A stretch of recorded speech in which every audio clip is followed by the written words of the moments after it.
Hey, I'm Michael Williams, your island chef. Welcome to my kitchen, and today we're going to be making a green tea jello. That's right, green tea jello. Healthy, not healthy, together, meeting somewhere in the middle. Okay, so now I'm always trying to stay away from processed sugar, glucose, fructose. You know, I don't know exactly what's in the other stuff, but I do know what's in this stuff, and that's why I like to make it. And that's why I can give it to my kid with confidence. Not only am I tricking him into consuming green tea, which he probably wouldn't drink on its own, but cutting out any processed sugars and replacing it with honey instead. So first step is making some green tea. And I've got my little tea bobber thing here and some water, 5 minutes off the boil. That's key with green teas. You don't want it to be really, really hot, okay? We're gonna let it steep for 2 or 3 minutes. And while that's steeping, I've got some honey that I warmed up in the microwave. About a half a cup is gonna go into my liter of water here. Okay, so you know what? I take a lot more confidence in honey as a sweetener than the other stuff. And that's why we're doing this. So the other thing we're gonna add after we've steeped here, so in a couple of minutes, is some lemon juice. The lemon juice and the honey have a nice play with each other and bring out some great flavors. And while we're just waiting for that, we're gonna get our gelatin going here, because if we want Jello, we need gelatin.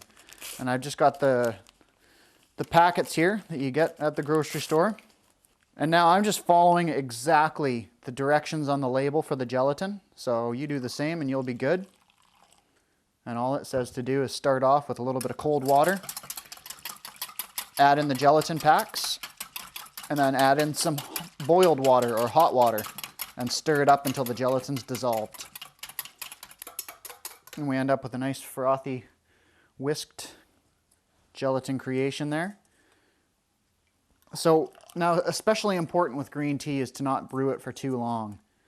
So I always like to do this with my tea once the brewing time is up, as whether it's a tea bag or a tea ball, as this is. I like to just dip it in and out a couple of times and try and extract as much flavor out as possible. Great, so that's ready to rock now. We've got a nice, strongly flavored green tea, and it's really important with green tea to not brew it past that 2 or 3 minute mark because it starts to turn bitter, and we obviously don't want bitter here. We will take a little bit of sour though with our lemon juice, and now we're ready to mix in our gelatin mixture. And I just like to dip this in a couple times, make sure we get all that gelatin so that this will set. We don't want any gelatin remaining stuck to our bowl. A little bit of a stir. So into a trusty Grandma's Pyrex goes our creation. And now one final step, optional of course, is adding some berries into here. And I've got some, these are still frozen, which will help aid in the setting process, but also gonna add a really nice, interesting look to our Jello. And you know what? The flavor of it too. A little bit of texture, a little bit of flavor, and a really nice presentation. So this is now ready to go into the fridge. All right, so there you have it, folks.